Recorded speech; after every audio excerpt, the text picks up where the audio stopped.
The 2017 Renault Megane sedan has a polarising style, but it is packed with practicality and safety features. Quiet ride. Performs best at country cruising. Great fuel economy. 4 USB connections. Lurchy transmission. Is uncomfortable in peak hour traffic. Infotainment has some flaws. There is some decent competition in the sedan versions of hatchbacks, and they are increasingly popular for drivers who want added rear seat and boot space. But with a boot bolted to the rear, in most cases, they aren't exactly great to look at. Enter the 2017 Renault Megane sedan. It is one that stands out amongst the crowd with its styling, unlike the Holden Astra and Mazda 3 sedan. Whether you love or hate it, it's bound to get looks. And we have to say, surely it's better looking than its now departed stablemate, the Fluence. Only 2 variants are available in the Megane range, and this one we have on test is the base model Megane Zen sedan, starting at $27,490 before on-road costs. It's $4,500 less than the Intense variant, missing out on blind spot monitoring, adaptive cruise control, distance warning, side parking sensors, privacy glass, 18-inch alloy wheels and a larger infotainment screen. But the Zen still gets a lot for that money, including front and rear parking sensors, a rear view camera, automatic headlights and wipers, dual climate control and satellite navigation as standard. Our Megane comes with the $700 ADAS package, which includes autonomous emergency braking and lane departure warning. Like the hatch, powering it is a 1.2-liter turbocharged petrol engine, mated to a 7-speed dual-clutch transmission. Is it enough to haul a nearly 5-meter-long sedan? Maybe. Hang tight for that answer. As mentioned earlier, its looks are polarising. Whether it's the long tail lights that meet the Renault badge in the middle of the boot or the headlights that remind you of Kiss makeup, it reeks of quirky French styling. You've got to give it to Renault for persisting with the smart key card. It was designed to put in your purse or wallet and resembles an Apple computer mouse, but is impossible to attach to your house keys. On the plus side, it is easy to find in a cluttered handbag. A step inside the Megane sedan isn't exactly an exciting experience, with a lot of black greeting you. Trying to break it up is a piece of cheap black plastic with white dots that are placed on each door and above the glove box. It may have been a better decision to leave it off. Apart from that, the dash materials are pretty good. The top of the dash and door trims covered in hard rubber, and the flat center console can show fingerprints, as Renault has done away with hard buttons for its shortcuts. A few things like the glove box handle and cup holder, which is shallow, adjuster feel like they could break at any time. Speaking of the glove box, it's extremely narrow and deep, and just weird. Although it does have 2 USB connections, adding to the other 2 USBs, an auxiliary jack and 12-volt socket.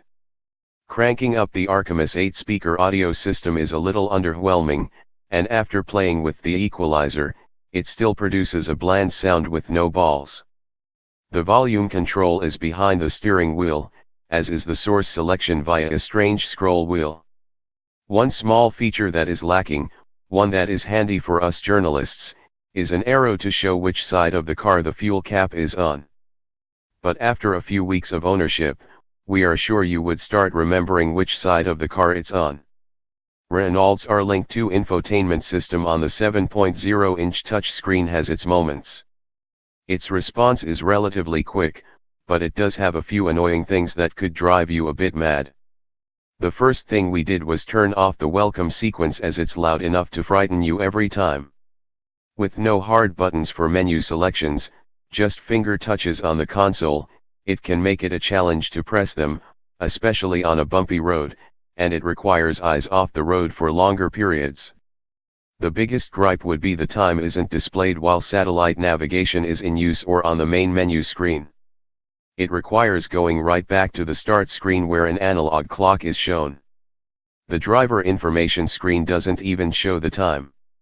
Diving deeper into its settings and you'll find some fun features to play with, including an option to change the sound of the parking sensors and adjusting the brightness and color of the rear view camera image. Look out Photoshop.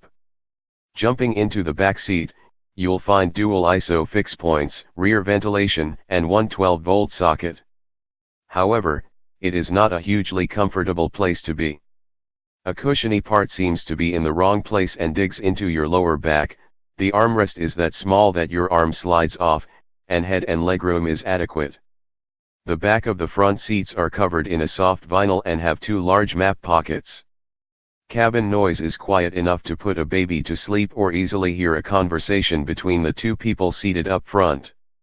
Its boot size is impressive at 503 liters, 16 liters below the Honda Civic's 519L.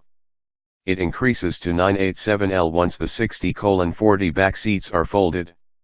A full-size temporary spare wheel is found under the boot floor, but you need to tackle it to open as the two tie-down latches get in the way.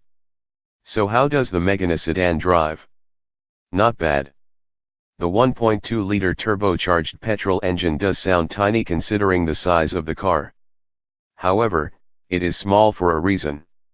To meet strict emission regulations in Europe, it has been downsized to produce 97 kilowatts of power and 205 Nm of torque. But don't let those numbers scare you away.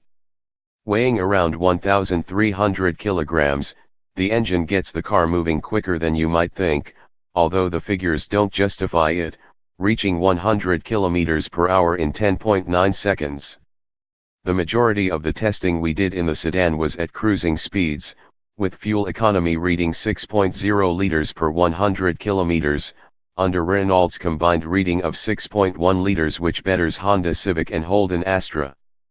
Not bad for an engine that works hard, revving at 2,300 at 100 km per hour. Matt Campbell got a reading of 8.6 L in stop-start traffic in the Intense variant. Its 7-speed dual-clutch EDC automatic gearbox is a letdown, though. When pushing, the gear changes are lurchy, enough to push your head into the seat. It will settle down if you take it easy. In the wet, the front wheels can spin when taking off, even when the foot is not planted on the go pedal. As with most Renaults, the cruise control switch is located in the middle of the front two seats, which is insane, as you have to take your eyes completely off the road to engage it. The cabin noise is well suppressed, with engine and tire noise on par with the Holden Astra sedan. The 16-inch alloy wheels look pretty good for an entry-level model, and with more rubber, comes comfort. It has no problem dealing with speed humps and small ruts. Renault has a very respectable 5-year/unlimited kilometer warranty and includes 5 years of roadside assistance. You will need to book it in every 12 months or 30,000 kilometers for a service, with each visit costing a maximum of $299. It has not been tested by NCAP yet, but in 2015 it received a 5-star Euro NCAP safety rating. The Megane sedan is one of the most stylish sedans on the market and is packed with a lot of safety features that make it even more attractive. Saying that, it's only suited to a certain type of driving. If you are looking for a city car, then we would recommend looking elsewhere. The Lurchy transmission and smaller engine leave it behind the likes of the Honda Civic or the Mazda 3. However, if you do a lot of freeway or country driving, the Megane will cruise quietly and comfortably, with good fuel economy and the peace of mind of a lengthy roadside assistance.